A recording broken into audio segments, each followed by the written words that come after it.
Hello, we're John and Elizabeth. Hello. We're on board Corrick. We're having a bit of a maintenance day, which involves, amongst other things, Elizabeth shimming up the rig. I hope you enjoy this video.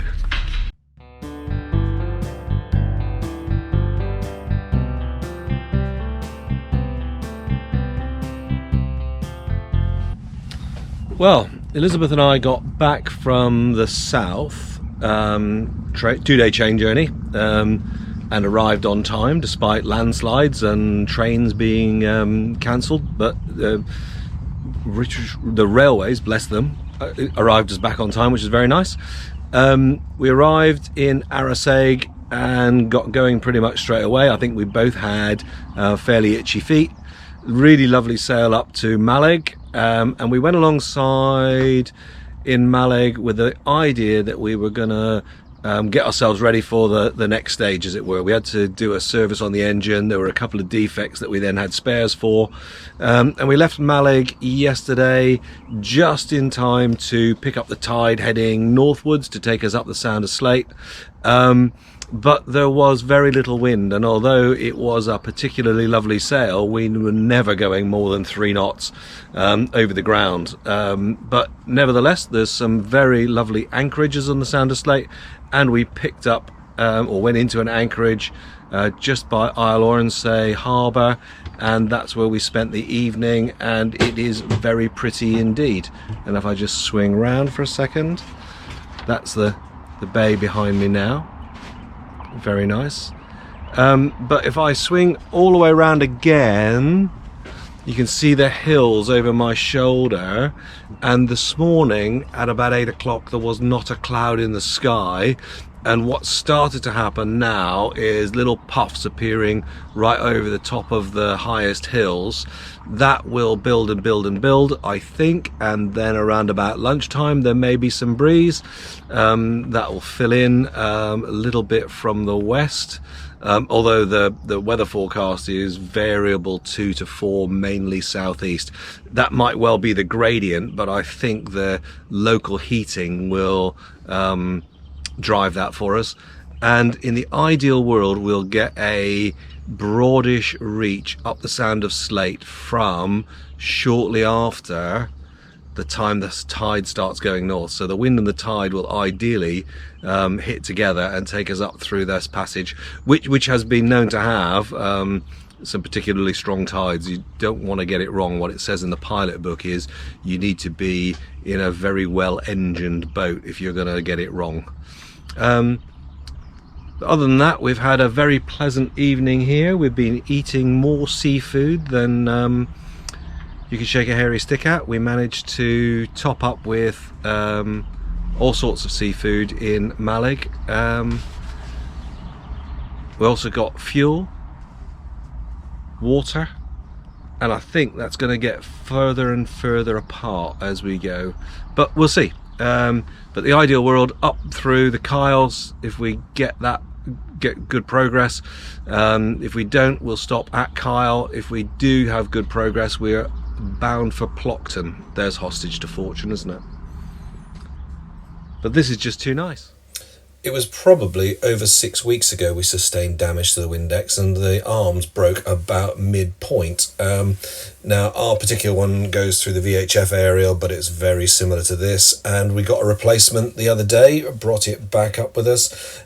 So it was nice and calm in Mallaig, and we basically put Elizabeth in a chair and whizzed her up to the top of the mast. A bit of a mission getting to the very top, and we had to do a couple of trips because we did a dismantling trip and then a reassembly trip.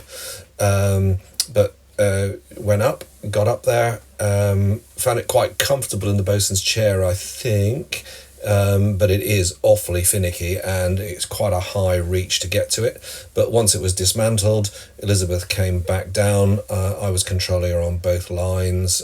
She came down, and that is the offending article, broken, snapped in 2 places. But good to have a new one. It wasn't a big mission, but we're sorted now. Good. Just a very quick comment on securing lines. So what I've done is I've put a bowline around that, and then I've taken the the shackle and clipped that on as well, but it is the bowline that takes the weight, and we've done that on both of these. I was brought up not to trust shackles, but much more trust knots. I don't know if that's really true anymore, but that's the way I was taught, so that's the way we'll do it. We had noticed quite a lot of weed around the propeller, and such lovely weather here and absolutely calm, decided to jump in, scrub the propeller, get rid of it, and I thought there was a bit near the cutlass bearing that was trapped in there, but it wasn't. It was just all wrapped around, so I was able to pull it all out. It was good. Done 150 miles on the engine since the last service, and we haven't done a service since that 150, which was about a year ago. So we're going to do the 150 and the annual service together, and that means most things, and we're going to do it together, mostly because you said that, yeah. Oops. Sliding around. I'm not really used to engines, especially diesel ones, and you've been brought up with them, haven't you? I wouldn't say brought up, but used to. I've checked a few in my time. So we're just going to go through everything, more of a just making sure that Elizabeth knows exactly where things are, and how to check them should we need to. So we'll start with the oil change. Okie dokie. Of the manuals that we have on board, the beta manual is by far the best. Really clear pictures, really good instructions. Things like put the oil in here work really well. And so we started doing the service. So this is the oil filler cap that comes off first. We'd made sure we had enough oil to hand. Next thing we needed to do, there's a sump pump on this, so you just take that cap off and then you're able to suck the oil out of the engine into a container. We would then put the filter wrench on the engine oil filter, gave that a nice little squeeze to get that off. The first time I did this, I didn't have the filter wrench. That was a mistake. The other thing you need to do here is it's really difficult to not make a mess, so I had a little rag that I put underneath to screw it all off. But once we had got that loosened, take the filter wrench off, and then it comes off really sweetly. But as I say, there is a massive amount of oil starts to get everywhere. Maybe I'll get better at this, but we needed to have a lot of rags to hand, and the oil was looking a little bit scuzzy. There's the replacement oil filter. Just put a tiny little bit on my finger there in order to put it round the seal of the oil filter before then screwing that back on. That helps it to seat properly. I should really have had gloves on for this. I really shouldn't be diddling around with oil bare hands, but I find the gloves really tricky, so what I did make sure was I had some washing up liquid and I washed my hands frequently as we were going.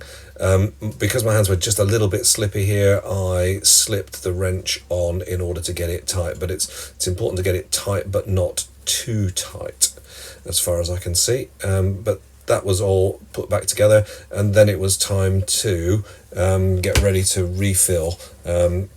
Also, I didn't have this beforehand, so I had a funnel this time. Last time I was trying to pour it straight from the container, and it was a tiny bit messy, but once we got it in, we were going. We know that we've got a shallow sump. We therefore know that we take about 3 litres. That was just about exactly what we had. Fortunately, because we were in Mallaig, I was able to get another little extra bit just in case we need it as we go forward from here. But the thing about Mallaig was that we were able to then get rid of everything ashore. The gearbox oil is right down there at the back. It's really quite difficult to get to. Didn't really need to change the gearbox oil, it looked fine, so we just topped it up. The next thing we needed to do was the sacrificial anode that goes at the back of the heat exchanger stack. That's back in the back there. I've got the right sized socket for that, 17mm I think it is. but you have to do that completely by sight. Took it out, and that's the remains. So that's a year old. So I think we had maybe another couple of weeks, maybe a month or two left of that, but I'm glad to have got it changed. We then move on to the impeller. So I had a spare impeller. Actually, I got two, but it comes with two O seals. Only one's going to fit, and that's fine. But obviously, it fits to a number of different pump housings. What we needed to do was make sure that we had the seawater intake valve shut, and then cracked the screws off of this. Tiny bit of water comes in, but not a huge amount, and then removed the cover of that in order to carry out a look at the impeller, and as promised by the manual, and this is where the manual was really good, I did actually need a set of pliers in order to pull it free. Looking inside, there's some suggestion that some bits of weed might get past that, but there wasn't anything inside here. It didn't look untoward. There was a tiny bit of slime, but the impeller itself looked fine, and this was something that gave me confidence that the only thing on the list of things that I was going to do, which was to look at the heat exchanger stack, I decided not to do that, and I took a little bit of advice on that. But because this was looking good, my view was that I didn't need to do that.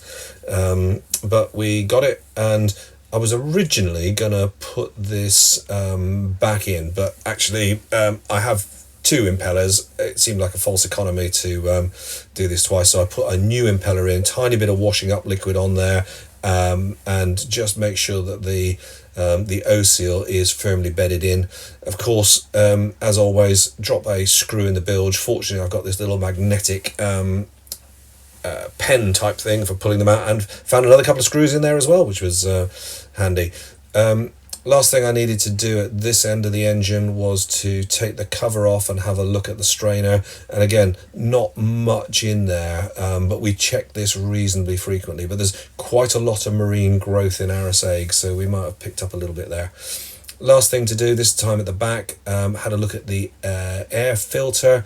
This is on the list of things to be serviced at this point, and I have a spare to hand, but actually this one looked okay, so I plonked that back in. Mallaig has a boatyard, and I saw this sign there and I thought that was very excellent, so I thought I'd share it with you. Hello Elizabeth, what are you doing? It's 30 degrees outside, there is no wind, so I've decided to put all the thermals away in deep storage until required. Yeah, what sounds like a very good idea. I might be able to get to my swimming trunks now. Although it may change tomorrow, you never know. I don't think it's changing for a while. We didn't make it as far as Sand Slate yesterday, and to do so would have just meant motoring, but I think that's where we might be now. Fortunately, we're a little bit closer, so it is a very narrow stretch of water, and I don't think I've been through here in 40 years, and when I did it last time it was probably in a minesweeper or something like that. It is horribly benign conditions, absolutely flat calm, and we're neap, so it doesn't present a enormous challenge. But the thing you need to be aware of is that the tide doesn't take you for the full 6 hours as you might initially expect. It's with you for 3.5 hours, and then by the time you get to the far end, it is then against you. So I am keen to pick up the early part of the tide, take that with us, and get all the way through.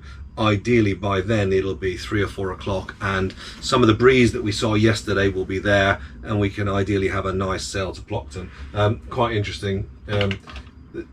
I mentioned it earlier, the streams are such that only a well-engined vessel can afford to ignore them, and if under sail, beware of sudden wind shifts and calm patches. I don't think that's going to be too much of a problem today, because the whole thing's going to be a calm patch. But I think we'll weigh anchor and we'll get going in the next 20 minutes or so and motor up there. Ideally picking up a bit of breeze as the land starts to heat up. Well, we got going and motored for an hour or so, but the wind did gently start to fill in, and it came in actually from the southwest. So we had a very, very gentle run up towards Kyle, and the wildlife started to properly pick up here. We got pictures of a couple of otters. I think we might have seen a sea eagle, but very much as promised. The wind was very, very fluky, very light but very fluky, and then the tide really started to kick in, and you can see the sort of eddies that we were dealing with here, and then the wind just completely died. So we up-engined, got the head sail away, and motored through the last bit, but we were doing about 8.5 knots over the ground here, with just about 4 knots under the engine.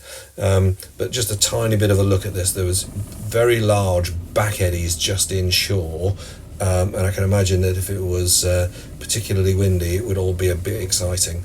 But we got through, got into the large body of water, and we had a very nice, the wind was a bit more in the southwest, so we tacked up towards the bridge. As we were approaching the bridge, it was obvious there was some commercial traffic coming through, so we decided to roll the head sail away and just not be an encumbrance there. But we got back out, and by this stage we then had a very broad reach northwards up towards Plockton, and we arrived at Plockton probably about 5:30, 5:45, and it was looking very lovely indeed. We picked up one of the many mooring buoys, popped ashore, a little band going in the local hotel was very lovely, returned back on board about sunset sort of time, which is pleasurably late. Listened to the band from on the boat, which was nice, and then turned in. But Plockton appears to be a very pleasant place indeed. I hope you've enjoyed this video. Thank you very much for watching. Goodbye.